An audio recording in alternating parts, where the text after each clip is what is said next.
Welcome to my guide on Vivian. Watching the whole video will give you a better understanding of how Vivian functions and her role in any team, but if you're just looking for quick build recommendations, I will provide some at the end of the video. Please like and subscribe if you find the guide informative, and let's float in.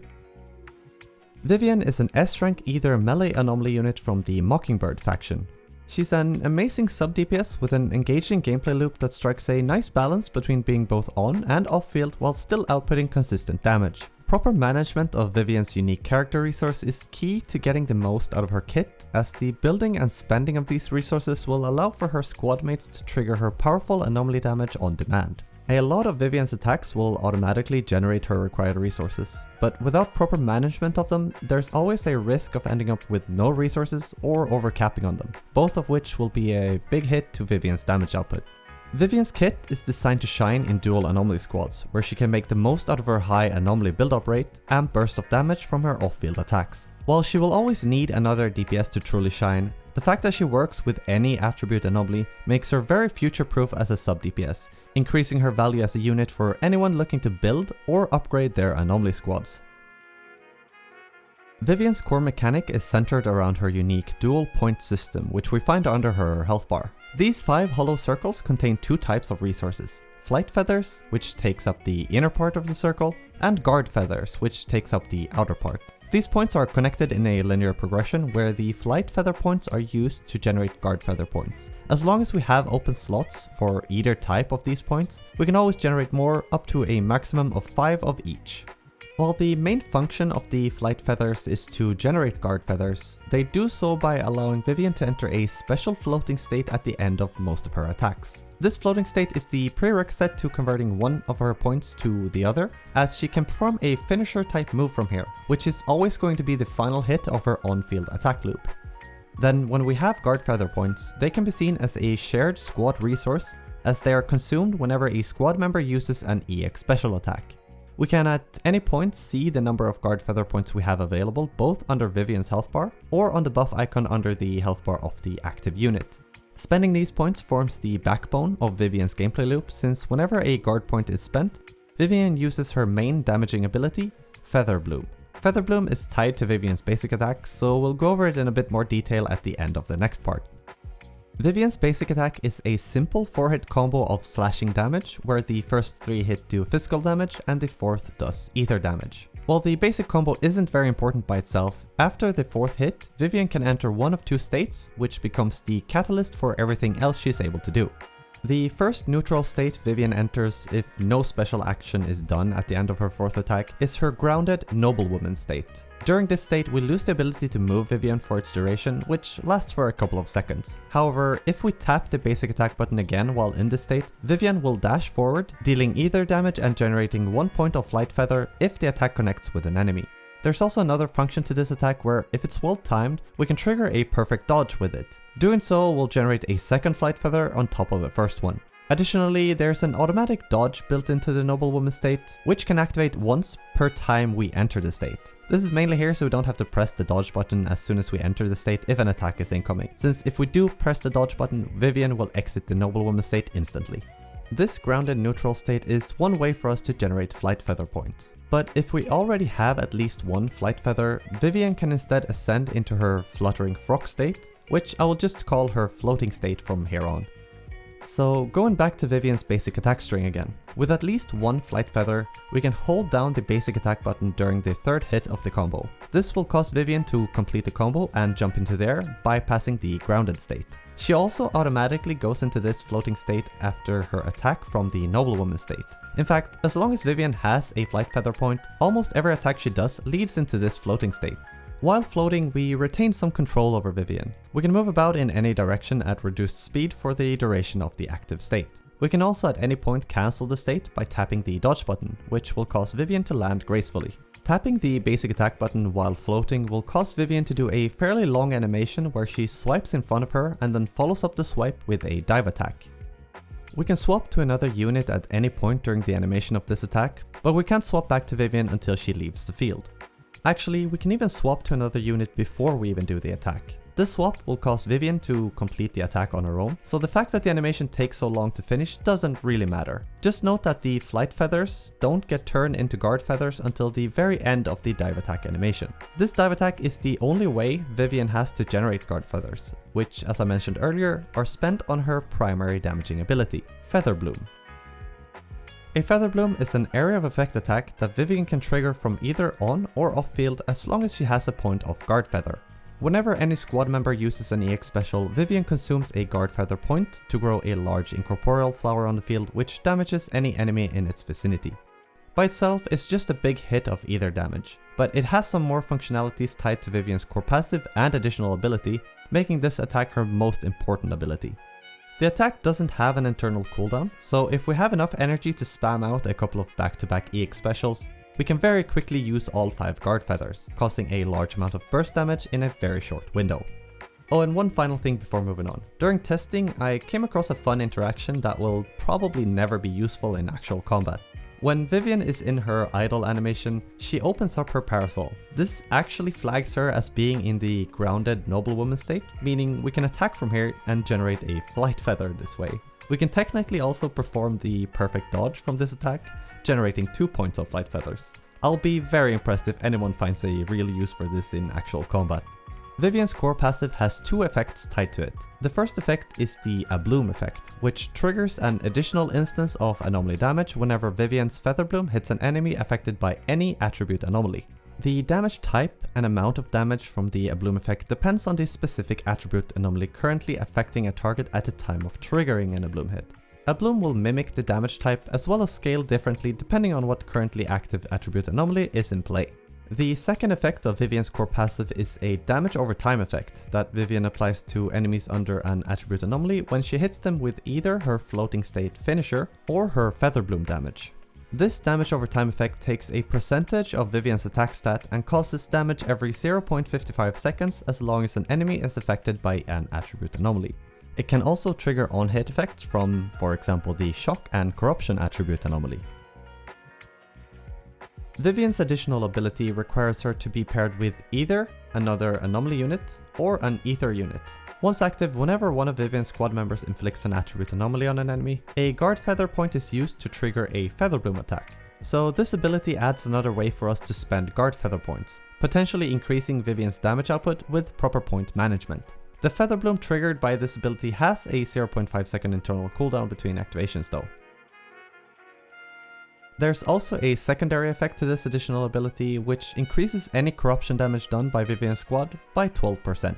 This bonus also applies to any damage done by disorders caused by a corruption anomaly, meaning any disorder where corruption was the second anomaly to trigger on an enemy. Vivian's additional ability really emphasizes her synergy with squad members who can quickly apply their attribute anomalies, not only to activate the ability but also to make proper use of the increased damage potential of her guard feathers. Vivian's special attack is a 2-hit attack with a physical and an ether damage component. It's an average special attack with no notable things about it apart from that it skips basic 1 and 2, giving us a quicker access to Vivian's noblewoman state. Her EX special is a heavy-hitting ether damage attack that costs 60 energy to use. In the middle of the attack, it generates 3 points of flight feathers even if no enemy is hit by the attack. And unless we hold down the dodge button during the animation of the attack, Vivian will enter the floating state after the attack finishes. Vivian has a standard dodge with a couple of unique animations depending on which direction the dodge is performed. The animations don't have any combat utility, but they are very elegant, so I wanted to include them here. We can follow up a dodge with a thrusting dash attack of physical damage, which flows into basic 2. After a perfect dodge, Vivian can retaliate with an attack of physical and ether damage, and after the attack is complete, Vivian enters her noblewoman state. However, if we have flight feather points available, we can hold down the basic attack button during the attack animation, which will instead cause Vivian to enter the floating state. On a quick assist, Vivian enters the field with a slash and a poke combo, causing both physical and ether damage. After the attack, Vivian enters her noblewoman state, or the floating state if we have flight feathers and hold down the basic attack button during the slash and poke animation. Vivian has a defensive assist, which can be followed up with an attack of very respectable ether damage. At the end of this attack, Vivian gains 2 points of flight feathers and ends up in the floating state. For Vivian's chain attack, she floats around in a large circular area, causing high ether damage to any enemy caught in the attack, while also generating 2 points of flight feather. At the end of the attack, Vivian enters her floating state, but if we hold down the dodge button during the attack animation, we can instead just land on the ground. Vivian's ultimate is a high damage hit of ether damage, which also generates 5 flight feathers whenever the final explosion hits an enemy. So we ideally want to use this whenever we have spent all of our points for a quick refill. With how important Feather Bloom attacks are to Vivian's kit, and since almost all of Vivian's attacks eventually lead into her floating state and its finisher, leveling up her basic attacks becomes the highest priority. Then, to further improve her Feather Bloom attacks, her core passive should be given a similar priority treatment. Especially since leveling up her core passive to at least rank E will grant Vivian an extra 36 base anomaly mastery, which is very important. Her special attack and ultimate comes next in the priority as they help generate flight feathers, which in turn leads to more Feather Bloom attacks over time, in addition to being high damaging abilities we want to use a lot. Vivian's assist is also valuable to level up because the defensive assist follow-up is one of the easiest way to generate flight feather points while also dealing respectable damage. Then finally, Vivian's dodge can be left at a lower level since it doesn't contribute directly to damage. Its main utility is just to quickly return Vivian to the air. Vivian's playstyle is fundamentally very simple. She has an on-field cycle and sort of has an off-field cycle. During her on-field cycle, we generate flight feathers, enter her floating state, and then use the dive attack to convert the flight feathers into guard feathers. This cycle is always very easy to perform since all of Vivian's flight feather generating attacks will automatically put her into the floating state once the attack ends. At that point, we can just swap to another unit and Vivian will complete her attack on her own. So we should make it a habit of always swapping away from Vivian as soon as possible whenever she's about to enter the floating state. The attack will take the same amount of time to finish anyway, so that time can be spent doing other things on another unit. Then Vivian's off-field cycle only really revolves around spending her accumulated guard feathers on Feather Bloom attacks through other units' EX special attacks. This is why I said that she technically has 2 cycles, because during Vivian's off-field time she doesn't really do anything, but she still does quite a bit of damage, generates a fair bit of energy and decibel, thanks to her Feather Bloom attacks doing so much damage. That said, we definitely can't just ignore Vivian during this cycle since we continuously have to keep thinking about generating more flight feather points whenever possible. So these cycles aren't static, as we can, and should, swap between them at varying points during combat. To better be able to do these swaps, we have to know which methods we have at hand at any point to generate said flight feathers. So here comes a compiled list of ways we can directly generate flight feathers or how we can reach points where we're in a position to generate one. We can use 4 basic attacks, or a dash attack and 3 basic attacks will put us in the noblewoman state where we can finish off the attack and generate 1 flight feather. A dodge counter or a quick assist will also put us in the noblewoman state where we can just complete the attack and gain 1 flight feather. Without energy, a special attack and 2 basic attacks will put us in the noblewoman state, generating us 1 flight feather when we finish the attack. On a defensive assist follow-up, we generate 2 flight feathers. A chain attack also generates 2 flight feathers, and an EX special generates 3. And finally, an ultimate will generate 5 flight feathers. These are all ways we can generate flight feathers fairly quickly, with the exception of the first point, which we should avoid whenever possible since Vivian's basic attacks are too weak to warrant her to stay on field for that long. But as you can see, all the methods we have for generating feathers just come from standard things that we will do throughout normal combat anyway. So the difficulty doesn't lie with the actual generation of points, but more so in the management of them. Specifically the management where we try our best to never run out, or even worse, overcap on feathers. If at least we run out of points, that means that we've spent all of our resources, which depending on squad setup can happen very quickly. But if we overcap, that means that we lost a chance to trigger a Feather Bloom, lowering both Vivian and her squad's damage output. So to help a bit with the feather point management and to make Vivian's gameplay feel a bit smoother, here are a couple of tips of varying importance. The first tip concerns the noblewoman state and the attack Vivian performs from it. I mentioned in the skills and abilities section that this attack can be perfectly timed to generate a second flight feather. If possible, try to always look for opportunities to trigger a perfect dodge with this attack. Vivian's kit enables us to do this a bit easier thanks to how long she holds the state before we have to use the attack. A lot of times we're not really in a position to get a perfect dodge out of the attack, but if we're constantly looking for chances to use it, we're gonna find them a lot more often than if we're just throwing out the attack. My next tip is a pointer on quick swapping after the EX special attack.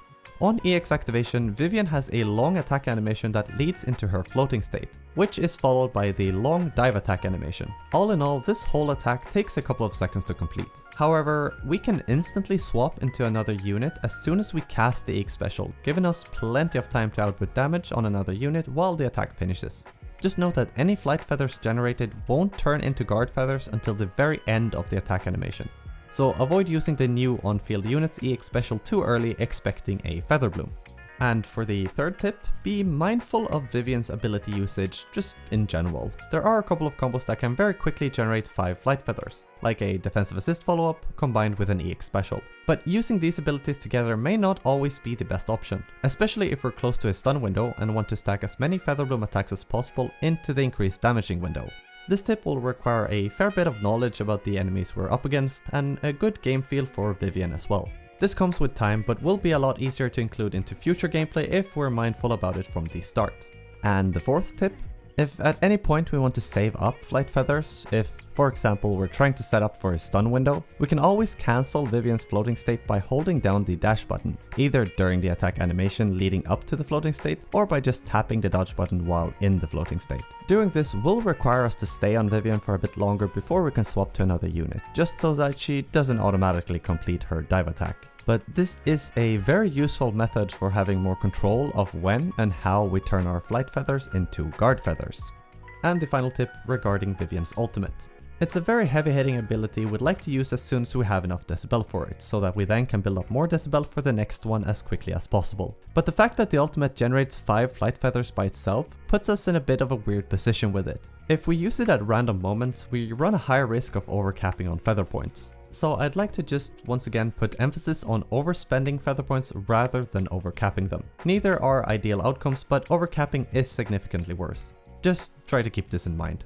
While some of these points are a bit more convoluted than others, it's important to note that Vivian is still a fully functional unit without giving her gameplay too much thought.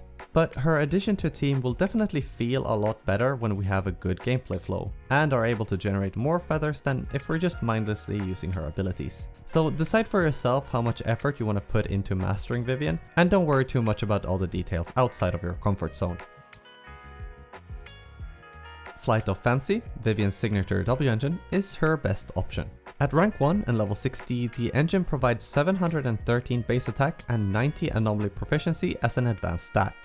The engine effect increases the equipper's anomaly build-up rate by 40%, which functionally is going to be a flat 40 points to whatever anomaly mastery value we have on the equipper's base stats tab. Additionally, the engine also grants a stacking buff that activates every 0.5 seconds when the equipper deals either damage. This buff lasts for 5 seconds and can be stacked up to 6 times. Each stack provides 20 anomaly proficiency for a total of 120 at max stacks. Being Vivian's signature engine, Flight of Fancy is tailored to her playstyle, helping her apply her corruption attribute anomaly faster and have it hit harder. The 210 anomaly proficiency, along with the increase to anomaly build-up rate, are solid bonuses that will give us a bit more flexibility with our drive discs later on. However, having it won't change Vivian's moment-to-moment gameplay. Think of this engine as a nice bonus to have, but not a requirement. Not having it won't break Vivian as a unit, so only go for it if you really want to. Among the more accessible anomaly engine options, I only really recommend Weeping Gemini. It provides a solid 25% attack from its advanced stat, and at max rank, we get a massive 192 anomaly proficiency when the stacking engine effect is at max stacks. This is just 18 anomaly proficiency less than Vivian's signature engine. Activating and keeping the engine effect going throughout a combat scenario is also essentially trivial for a squad with double anomaly units. The high anomaly proficiency boost Weeping Gemini provides is valuable for nearly any anomaly unit. Because of this, I generally recommend investing resources into Weeping Gemini to get it to max rank, both for current and future anomaly units. Electro Lip Gloss is a potential secondary option, but its engine ranks are locked behind multiple battle passes. And it's typically better for an on-field anomaly unit with more consistent damage output, like Jane or Yanagi. Rainforest Gourmet is also an option if you don't have anything else at hand, though in that case I'd recommend just using some resources to buy a Weeping Gemini from the gadget store and use that instead, even if it will be a rank 1 version. Grace's Fusion compiler is the only S-rank option we have available from the residual signal shop, but unfortunately it isn't really worth using on Vivian since the engine effect aren't worth playing around, nor is the advanced stat particularly useful for Vivian. So for a quick summary, if you don't have the signature engine, just use Weeping Gemini. Vivian has a 4-piece drive disc set designed specifically for her in the Phaethon's Melody set. The set's 2-piece bonus gives the equipper an 8% boost to Anomaly Mastery, while the 4-piece bonus provides a dual effect. The first effect boosts the equipper's Anomaly Proficiency by 45 for 8 seconds whenever any unit in the squad uses an EX special. The second effect increases the equipper's ether damage by 25% when the unit using the EX special isn't the one equipped with the 4-piece set. Phaethon's Melody provides Vivian with everything she wants and needs to do well, making it her best 4-piece option. For Vivian's 2-piece options, all of the offensive sets are valid choices, especially if they have great substats on them. However, like most anomaly units, focusing on anomaly proficiency is the best long-term choice, so the 2 sets offering plus 30 anomaly proficiency should be prioritized. For Vivian's drive disc main stats we go for Anomaly Proficiency for disc 4, Ether Damage for disc 5, and Anomaly Mastery for disc 6. These might be rather self-explanatory, but let's go over why we choose each stat. Anomaly Proficiency is the highest gain in damage for most anomaly units, and Vivian is no exception. So as we prioritize stacking as much Anomaly Proficiency as possible, the boost we get from disc 4 gives us a solid foundation to build on. An Ether Damage disc in slot 5 is the preferred option since Vivian does almost exclusively Ether damage, making this the biggest boost to her overall damage output. And lastly, Anomaly Mastery is a relatively rare stat since we can't get it as a substat, and it is a core stat for Vivian's gameplay. Her ability to quickly apply her Corruption attribute anomaly is key for her damage output, making it more or less a mandatory disc to use. The only exception would be if we have Vivian's signature engine, which provides a little bit less anomaly build-up rate than an Anomaly Mastery disc does. In that case, we could consider using an attack percent disc if we'd rather have the boost to general damage instead. But even with the signature engine, I'd still recommend using the Anomaly Mastery disc for consistency in maximizing her anomaly build-up rate. The only time we would deviate from these main stats is if we don't have good enough discs with the ideal main stats on them. In which case we could slot in an attack percent disc in either place of the ether damage percent or anomaly mastery while we farm for better discs. But this is a temporary solution and it's always better to aim for the ideal main stats whenever possible.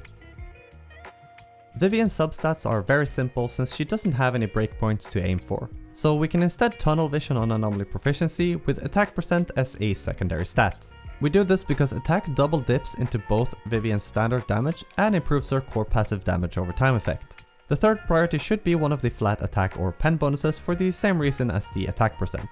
And finally, a bit surprisingly for an anomaly unit, crit stats aren't completely useless on Vivian since she will do more than just corruption damage, which can't crit. For example, her damage over time effect from her core passive actually can crit.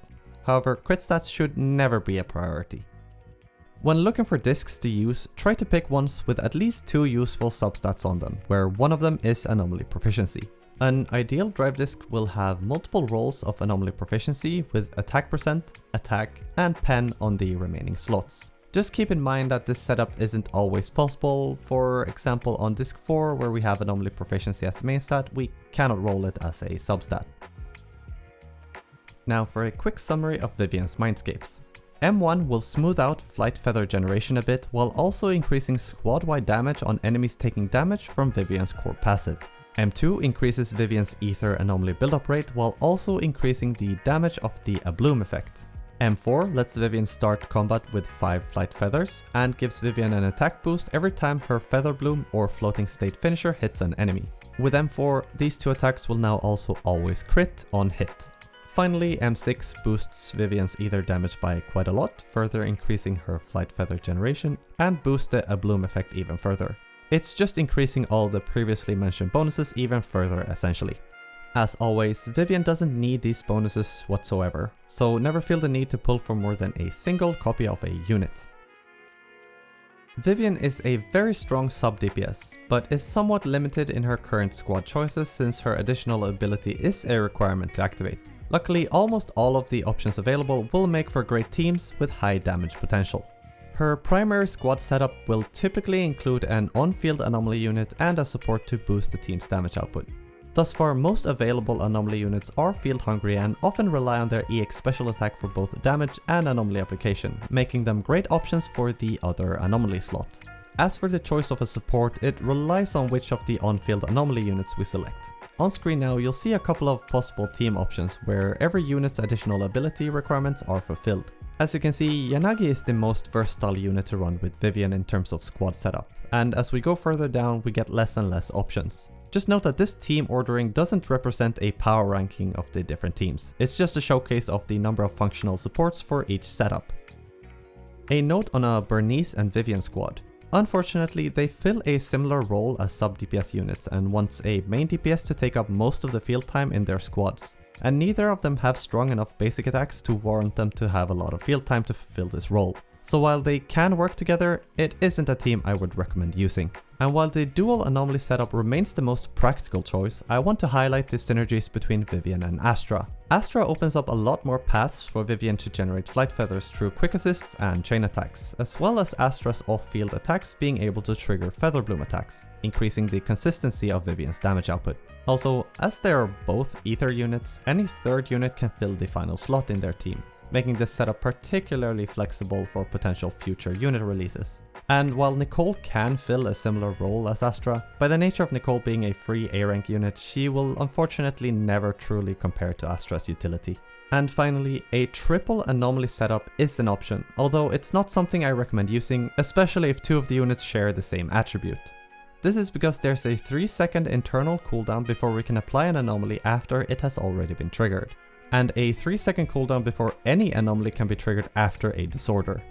Meaning that if we run a triple anomaly squad setup, we run the risk of wasting a lot of anomaly buildup, depending on how fast we're able to apply said anomaly. Therefore, in most general cases, we will see a larger gain in damage output if we instead bring a support who can use a supportive disc set and a W engine.